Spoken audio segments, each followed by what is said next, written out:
What is up, members of the Know About Zone CFM? This is the Professor bringing you the Week 11 edition of the Prof's Corner.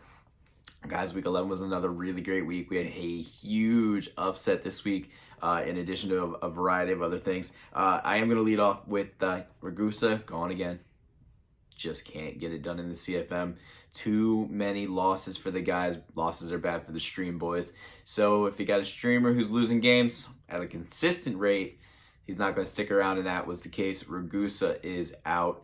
CFM's a little built a little different. You can have a MUT scheme that works in CFM, but sometimes MUT schemes just don't work in CFM. You have to have certain guys. Usually if you have a scheme that's good in CFM, it works in MUT, but it's not always the other way around. So Ragusa's scheme not really making it work on this level at CFM, and he is out. His entertainment value will be missed, but he was hard to schedule with because he's a streamer. So, but good luck to Ragusa with everything he's got moving forward.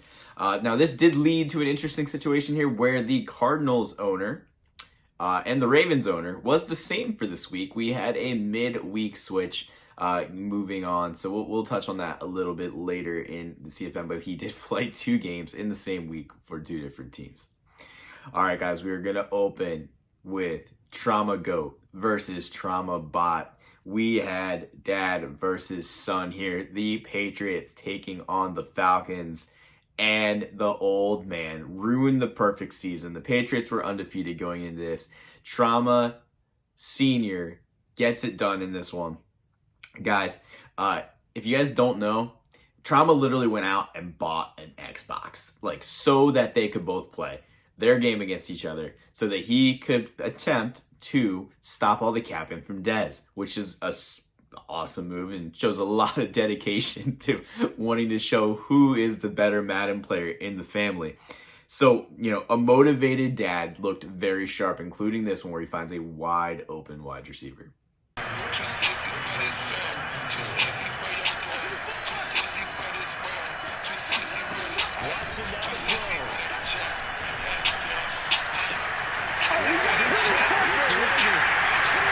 Now, throughout this game, it was really back and forth. There was a point where Dez took a really weird safety that was kind of put the game out of reach. It was really hard for him to recover from. But he did have a chance late. And that late chance led to perhaps my favorite clip from all season. Take a look. Here's Jones. And this is intercepted. And that should do it. Gets off by Kyle Ford. Oh, my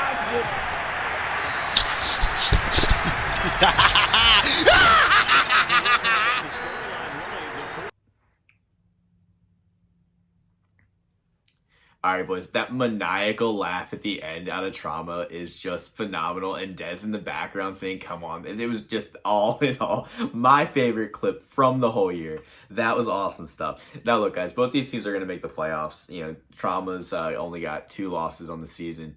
Dez only has 1 loss now. So they're both going to be there. One in the NFC, one in the AFC. One of my favorite stats from this one, just to bring something up here. Dez's leading receiver, 7 catches, 103 yards, was Daryl Daniels, some random tight end with 86 speed. So impressive numbers there out of that one. Entertaining game overall. Really, really fun to watch. And that clip, I can't get over that clip. That's awesome.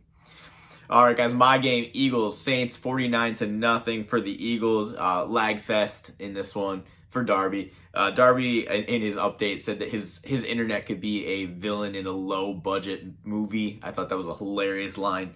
Lots of defense in this one, very little offense. I only attempted 7 passes.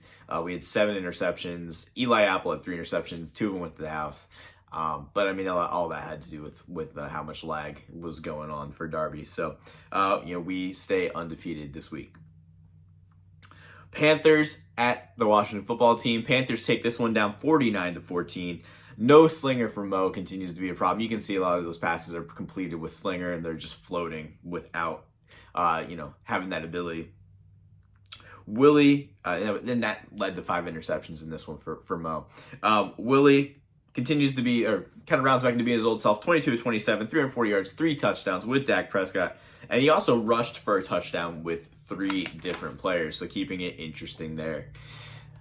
Boys, another highly entertaining game in this one. If you were there for that one, this one, it was a lot of fun to watch. Colts at Bills. Colts take this one down 54-51. I can only imagine how hard the Colts mascot was thrusting during this one. Yayo's favorite mascot had to be going nuts during this score fest. There was 105 total points, 1,050 total yards in this one. Guys, there was a lot of yards in this week altogether. I mean, every game was 900 plus yards just about, and there were points galore. Now, the Bills coach stated that a halftime speech when the team was down 26-17 would send them out, quote unquote, with their piss hot, whatever that means. But it was a good thing for them as they put up 23 points in the third quarter. All right. Now, Colts would battle back. They'd take the lead back and driving. They're down on the 15, but no timeouts for the Bills, and they take an untimely sack and lose this one 54-51. Guys, there was lasers galore in this one. This one was a really, really fun one to watch. Great game out of both you guys. Colts stays hot. Bills continues to battle his way back into the AFC East. Browns at Lions.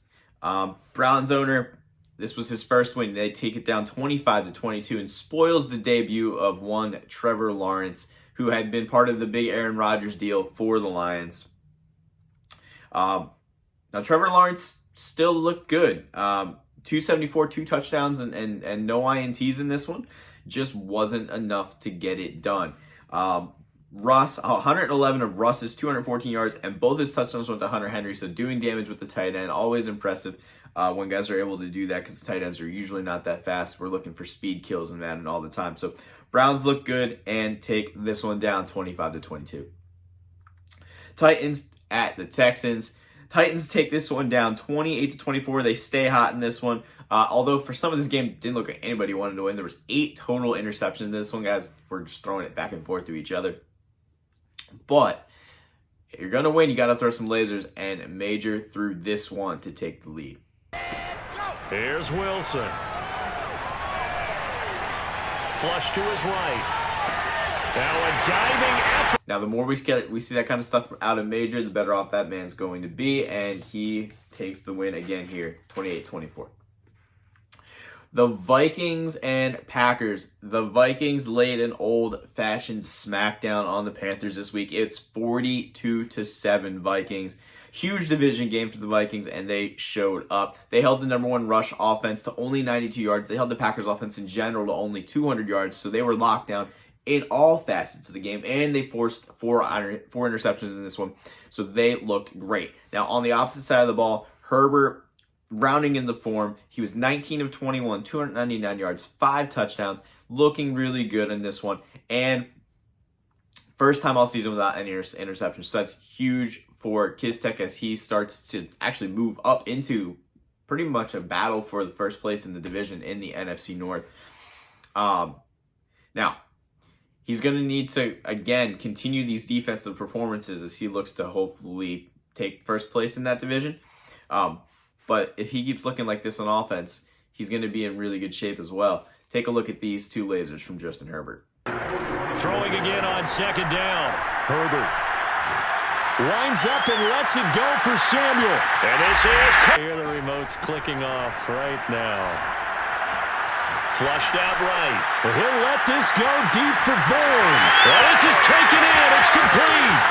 Touchdown. All right, guys, moving into our next game. We got the Bears at the Ravens. Now, as I mentioned, Ravens owner played for the Ravens and for the Cardinals. In a game that did feature a lot of offense, the Bears with 4 turnovers and scored 3 touchdowns on the ground as they fight, again, to stay in that tight NFC North. The top 3 teams are all within a game of each other, and it's going to stay like that, I think, through the end of the season. They just keep beating up on each other. It's kind of wild. Now, after this game was over and they had taken the loss, the Ravens coach did leave for greener pastures, represented by Pat Mahomes and the Arizona Cardinals. So we'll get to that game in a little bit here. Bengals at Raiders. Guys, another one with a ton of offense. 946 total yards of offense. These are 2 guys that are usually pretty good defensive players, so that big of a total is kind of wild in this one. So was the score, 56-35. Now, Burrows threw 7 touchdowns on only 12 completions. More than half of his completions were touchdowns. That's a wild stat to me. On the flip side of that, for the Raiders, Davis Mills finally making his coach happy. He's making the throws he expects him to make. But this one left the Raiders continuing to look for defense, and that's going to be the toughest thing again to find. Defense is so hard to play consistently in this year's Madden. All right, Seahawks at the Cardinals, guys. 1,000 yards of offense again in this one. We had 80 points scored total. Seahawks take this one 41-39. Both QBs threw it all over the place. A 2-point conversion was the difference in the scoring here. Skacko had 4 different wide receivers over 100 yards, including the ghost of Larry Fitzgerald, who I didn't even know was in this Madden. I'm not really sure why he picked him up, but I know it messed up his whole roster. So, Larry Fitzgerald, 100 yards for him too. Pretty wild. When you're throwing it all over the place, you're going to generate a number of really cool lasers. There's 2 here that we're going to take a look at. One of them is off a route bounce and a really, really good block from, I believe, Mike Evans in the end zone. And then the second one, guys, when a guy is glowing, make sure somebody's on him, and there wasn't anybody on him in this one. So take a look at these clips. Brady now on first down. Flushed out right. And that's complete to Marshall on the crossing route. Touchdown. On first down, Brady. Airing this one out for Evans. He's got a man. Complete. All right, Skacko looking good on those ones. Now, I really like watching the Cards play. Cards runs an off-meta offense, which is really fun to watch. We get a little bit of bunch quads, and we get a little bit of trips open, pistol. So just really cool. I love when we see off-meta stuff, so really, really fun to watch there. All right, guys, Chiefs at the Cowboys. Now, the Chiefs were able to pull this one out late, 42-35, but the Cowboys put everybody on notice. He threw it all over the place with Tua. He looked good in this one.